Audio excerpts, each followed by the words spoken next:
అందరికీ నమస్తే. ఈ మధ్య నేను ఒక న్యూస్ విన్నాను.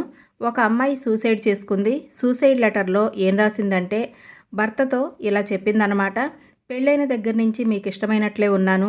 ఉద్యోగం వద్దంటే మానేశాను. మా ఇంట్లో వాళ్ళతో ఎక్కువగా మాట్లాడటం నచ్చకపోతే అది కూడా తగ్గించేశాను. ఎలా డ్రెస్ చేసుకుంటే ఇష్టం ఉంటుందో అలాగే డ్రెస్ చేసుకున్నాను. ఎన్ని ప్రయత్నాలు చేసినా మీకు ఇష్టమైనట్లుగా ఉన్నా సరే నన్ను మీరు ప్రేమగా చూడలేదు. అందుకనే సూసైడ్ చేసుకుంటున్నాను అంటూ రాసింది. చివరిగా నేను చనిపోయిన తర్వాత అయినా సరే ప్రేమగా ఒక్కసారి నన్ను కౌగిలించుకోమంటూ రాసిందనమాట. ఆ అమ్మాయి ఎంత పిచ్చిదో చూడండి. ప్రేమ కోసం ఇలా చేసింది. అవతల వాళ్ళకి మనసులో లేనప్పుడు ఎంత ప్రయత్నించినా చివరికి చనిపోయినా సరే ప్రేమ అనేది దక్కదు. తన తల్లిదండ్రుల గురించి ఒక్కసారి ఆలోచించాల్సింది. చిన్నప్పటి నుంచి ఎంతో ప్రేమగా పెంచుకుంటారు కదా, వాళ్ళ ప్రేమను పొందటమే ఈమె అదృష్టం అనుకోవాలి. కానీ భర్త ప్రేమ కోసం తల్లిదండ్రులని అన్యాయం చేసి చనిపోవటం చాలా బాధ అనిపించింది.